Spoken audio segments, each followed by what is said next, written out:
If These Heels Can Talk, my name's Michelle with Bad Cat Digital. And I'm JoyGenea with Solutions by JoyGenea. And today we're talking about fitting in Versus belonging. Yes. Because there's a difference. There is a difference. There's a difference. I didn't know that until I was like 40. Right. And so I guess the purpose of why this is one of my topics kind of, and I wanted to bring it to the conversation because we often choose or have been taught to fit in. Or to try and fit in. Right. And then we lose sight of just belonging. And by belonging, you're still who you are. Right. So you haven't adapted and morphed. And I do want to put a little disclaimer out there. So we're going to have this conversation from the perspective of two white women. Yes. Who are part of the majority culture where we are. Yes. So this is a different conversation in different spaces when you are the minority culture. Absolutely. There's more masking and there's more, there's another word I'm looking for here, but there's more that you have to do. Well, and I think about this on a spectrum, just like anything else, right? Yes. It's different to buy the right brand of jeans in the 7th grade to try and fit in.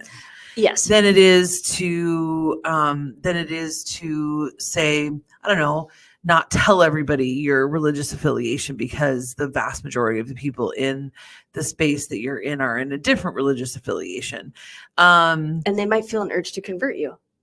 And let's be realistic. Or you're just going to have conversations you don't want to have that are really intrusive and maybe way more philosophical than you're interested in, or maybe it's just not something you're interested in sharing. All of those things can be private. Like all of that. Yes.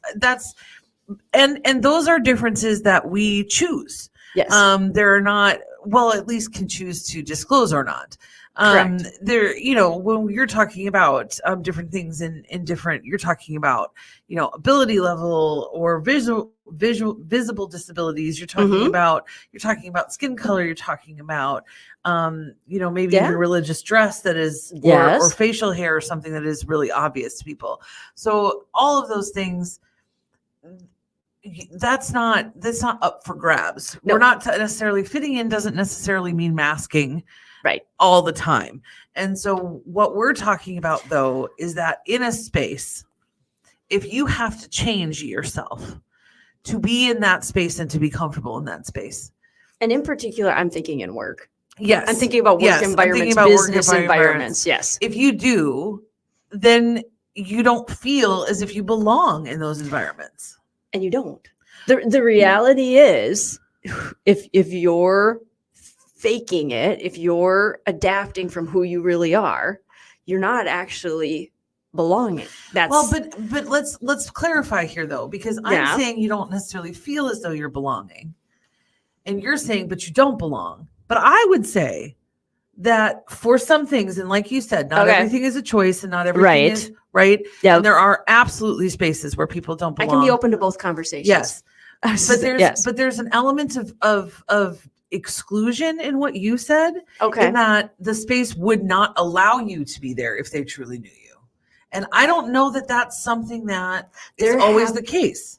Okay, you're right. Correct. That is not always the case. Right. There are some cases where that's absolutely the case. I was going to say there's just some things. There are just some things. And like nobody wants somebody who's not an alcoholic at an AA meeting. Nobody Like nobody wants me nobody wants some white lady at the black church social. Nobody wants that. And I don't there's nothing wrong with that. That's the other thing. There's nothing wrong with that. There's nothing wrong with creating space, especially when you are not the majority. Right. Creating space that where only you and people like you belong. There's nothing wrong with that. I think what you're indicating though is that this much more subtle thing of assuming that a space isn't going to allow you to belong, and thereby you adapting, and you then adapting and fitting in. So at the outset of this conversation, I'm really focused on these spaces that we choose, that we're fitting into or not fitting into, or we're choosing to mask, or we're choosing. That's what I'm really focused on in this conversation. I'm focusing on the combination of them because I worked in environments that were all men. Yes. I couldn't change my gender. Right. Like you can't, and so no matter what, at times, just my presence was offensive. Oh, yeah. Just my presence Yeah. was uncomfortable for people. And there was behavior that was inappropriate and conversations that were inappropriate and and it was mostly just their own awkwardness. Right. And I had to fit in. You had to mask to fit in. Right. So I didn't dress like this. Right. I didn't look girly. I didn't wear earrings for a long time that weren't just, starter trainer earrings. Like I didn't do my hair. Like there was a whole environment that wasn't not me per se, but to do it every single day. Yeah. It takes the choice away. It did. Yeah. And I could have chosen. There were every once in a while women that I would meet that would choose to do their own thing. They were also not, I watched them be treated with even less respect. Sure. Moved up less in the environment I was observing. And I went, okay. Sure. So there was a choice. Yeah. And I got, you can figure it out. Yeah. So part of where this conversation came from was something Brené Brown said in the last couple of years. And it was about belonging. And we're wired for love. We're hardwired for belonging. It's part of our DNA to be who we are. But and in her research, she's found, though, that there's a lot of fitting in, and it's the opposite. And fitting in is what you should say or be, what you should avoid talking about, how you should dress, how you should look. That's just like you were describing. That's fitting in. Yeah. Belonging is belonging to yourself first, speaking your truth, or knowing when it's right to speak your truth, knowing what your truth is. I think that's key, because so often, we were kind of talking about it, you can start fitting in at a really young age, like high school or grade school. Grade school. And so you don't even, your truth never fully developed, didn't get a voice. It's so muted that you can't hear it. So I remember this situation. I was thinking about this while I was thinking about this topic. Yeah. It was middle school. It was the second week or the fourth week or something of middle school. And I we moved around a lot when I was a kid, blah, blah, blah, blah. I didn't have that many friends, and I didn't walk into middle school with any friends because we had moved. Right. And so I get to school, and there's the way that the school did their lockers was by homeroom and then alphabetically. Oh, okay. So you had your locker next to your entire homeroom. Okay. Okay. So our teacher was going to inspect our lockers. No. And the whole room gets in front of these lockers, except the girl next to me is missing, but she had been in homeroom. Okay. Okay. So I asked a question. 11-year-old me asked an innocent question of, oh, is she okay? And turned out that not only was she okay, but she had a locker across the school, and she had told the teacher she had no idea why it was there. It was some mistake, but she was sharing a locker with her friend, and she was supposed to be at the locker next to me. So now the fourth week of middle school, I'm a narc. Oh, because she was popular. I told on her. I didn't mean to tell on her. I meant to ask a question, and I paid for that. Oh, for 3 years. Wow. And no matter what I did, I could never fit in. Ever. She wasn't going to let you. She wasn't going to let me. She wasn't going to let you. Because I apologized. She didn't let me apologize. No, whatever. No.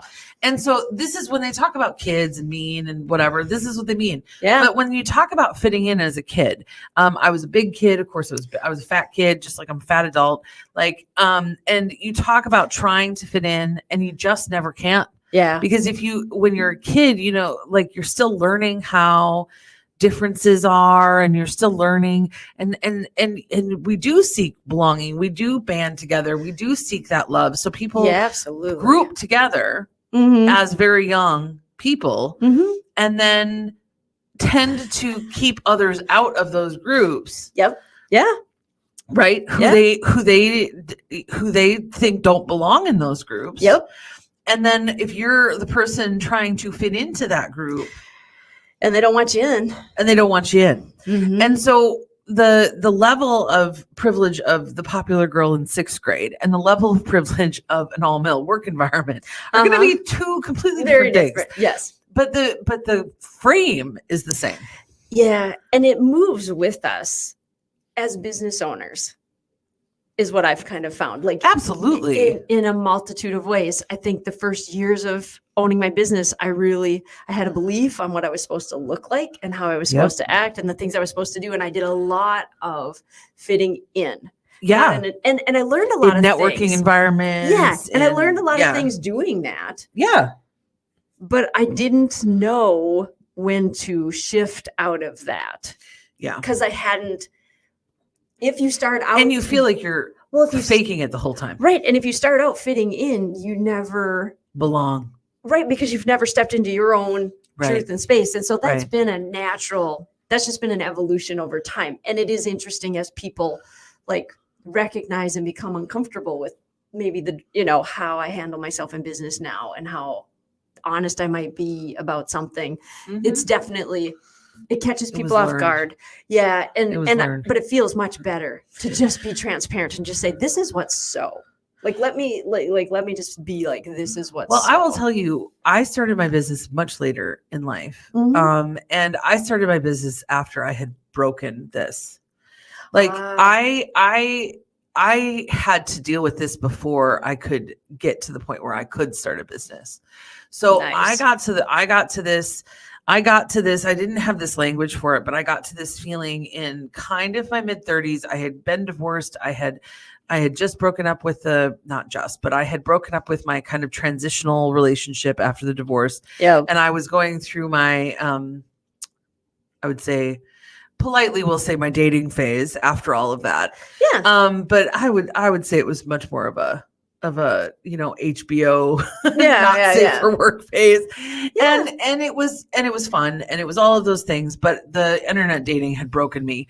And so I got to the point where I just was like, I'm not doing this anymore. And I'm definitely not trying to put my best foot forward, quote unquote. Got it. What I'm going to do is I'm just going to let my freak flag fly. Yeah. And if somebody wants it, great. And if not, whatever. I'm over it. I'm just over it. So I did. And that's how I met my husband. Nice. And then that's how I moved to this community because I met him. Yeah. And then that's how I built Bad Cat. And when I built Bad Cat, when I started it, my mom hated the name. She thought I was telling people I was not good at what I did. My husband hated the tagline. He thought it was too aggressive. Mm-hmm. Other people didn't like this. Other people did, and I didn't care. I was just like, you know what? I have no goal. I have no designs other than not cash registering at Target. Yep. And so I'm just going to be me. And that's what made it work. Yeah. I'm just going to be me. It takes, when it's safe, here's how I phrase it needs to be safe. When it's safe. Yeah. It conserves so much energy. Absolutely. Not having to clone mask or fit in, the amount of energy. And so in particular, this conversation also for me really goes in with the coaching that I do. Sure. Because at this point, meeting adults who have neurodiversities, they've done a wide variety of fitting in. Yeah. Or attempting to fit in. And it doesn't work for very long. No, it really doesn't. But people don't, when you can't speak your truth because you don't have the words, you haven't explored it, right? Other people can't know it and get in step with you. And so what happens typically is everybody's floundering. Sure.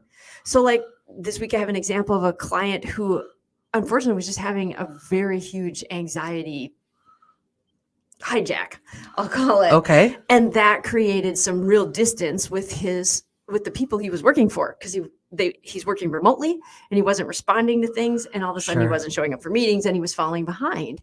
And they don't know why. Yeah. So all of a sudden in their mind, I could put myself being an employer, I'm like, okay, basically you look like you're ghosting them and they're thinking you've probably moved on to another job. Yeah. And you're about ready to leave. And so I'm like, what, and my encouragement was transparency. Yes. And I'm like, and this will probably be the hardest lift. Yep. But I promise you on the other side of this is a piece you have never experienced before. But that transparency, it's vulnerable. It's vulnerable and giving up the fitting in, giving up the trapping. And that's why I said there are spaces where we are welcome as we are, Mm-hmm. expected to show up as we are, but we maybe don't feel safe to do that. Yes. And so we make that choice. Yes. And then there are spaces where we're actually not safe. Correct. And we're not making that choice. Right. And so that's why I'm drawing the distinction. Because I think that the next step changes. Yes. Right. So Yeah. the for me, I wasn't truly unsafe as an adult in Right. any of these spaces. I am Yep. incredibly privileged, class, Yeah. colored, like the whole thing. And so I wasn't truly unsafe really anywhere, Yeah. but I felt unsafe. And that's not to say that my feeling isn't real. Right. It's to say that it's mine to deal with. Yes. Oh, nicely put. It's yes. not the spaces. It's not projected from the outside. It's not projected from the outside projected from in. the inside Right. out. And so when I think about a truly unsafe space, I think about a space where I could be vulnerable, Yeah. but it would be crushing. Yes. And that advice to your client, or what you're telling your client, there's two outcomes to that.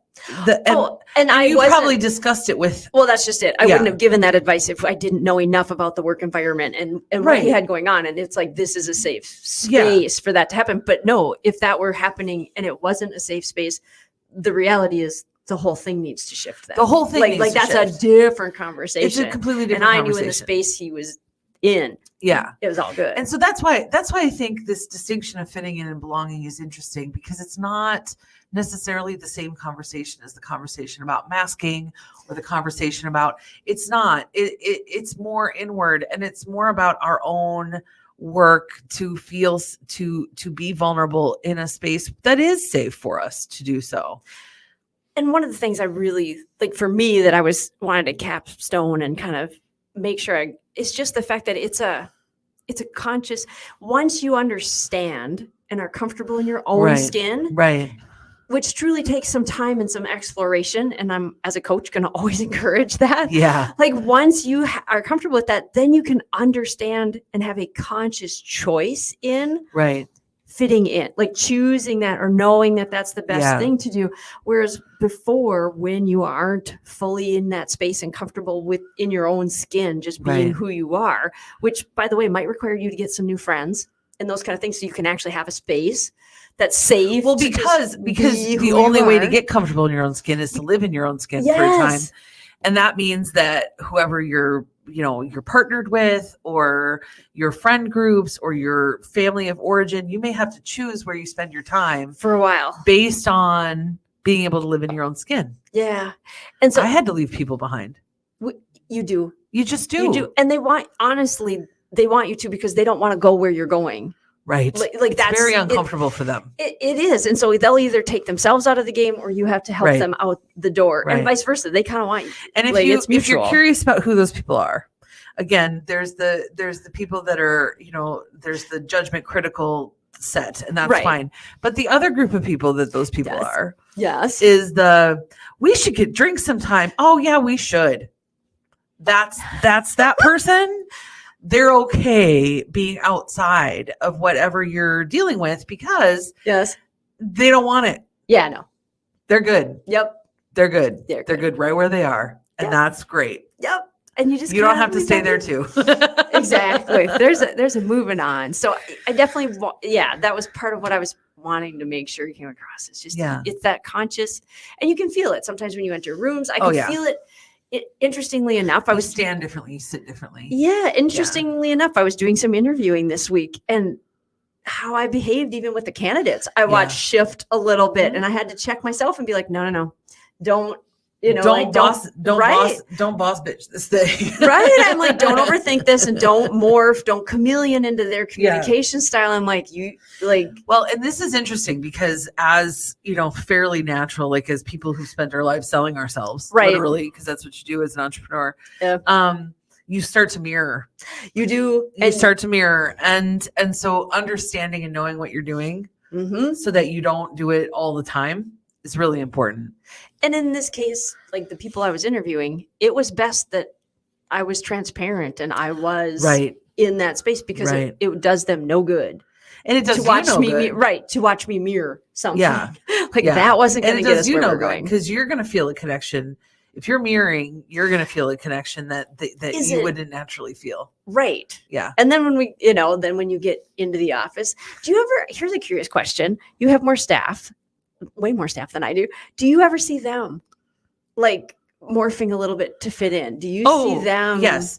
We're As manager, I mean, I can see it sometimes. We're a team of largely creative people, and we're a young team, and there's a lot of anxiety and on the team. There's some Always. neurodiversity on the team. Mhm. And I think that all of those things bring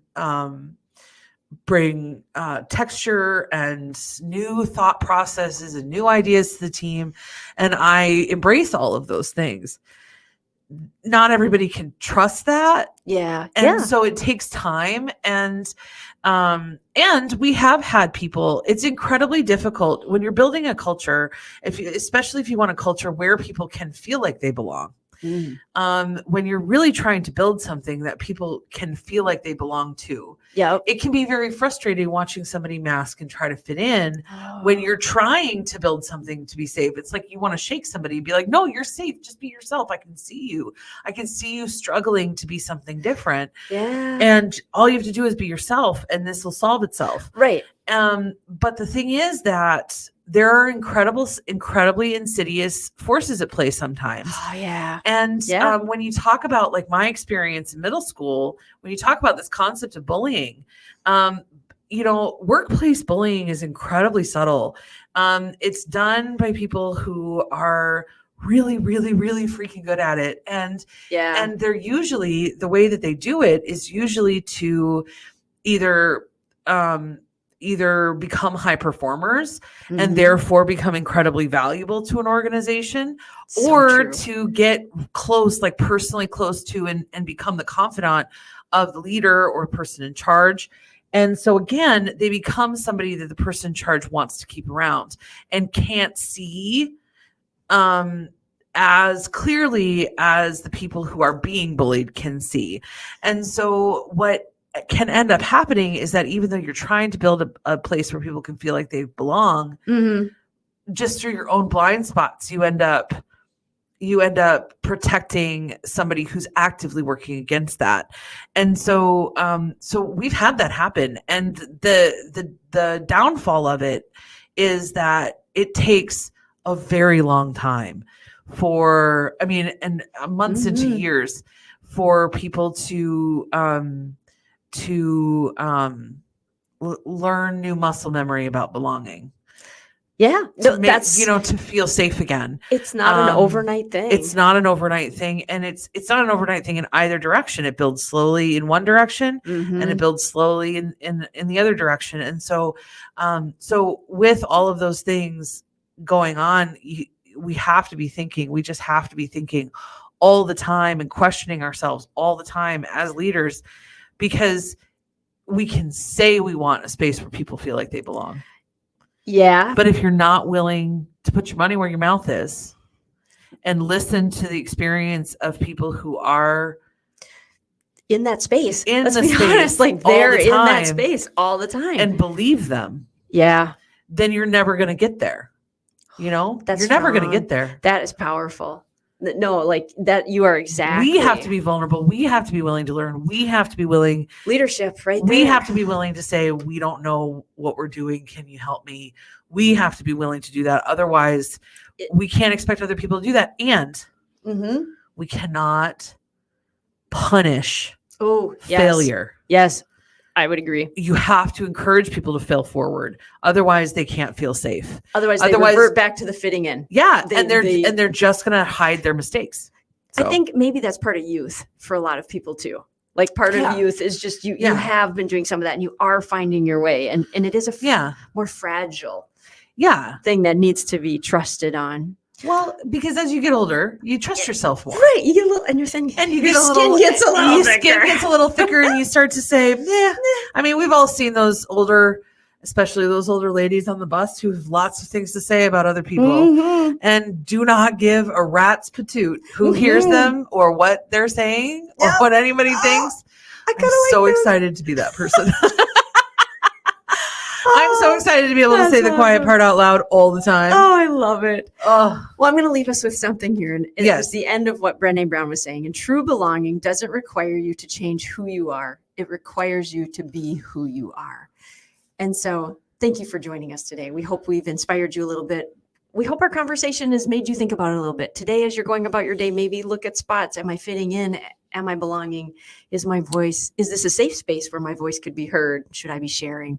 Think a little bit about that and watch about around your culture also. If you've got staff and so forth, see how they're behaving. See how that's and if you're happening. feeling a lack of connection with people, start thinking about this, because that's part of what we're seeking online is connection. Yeah. And we're seeking people who agree with us because we're seeking belonging.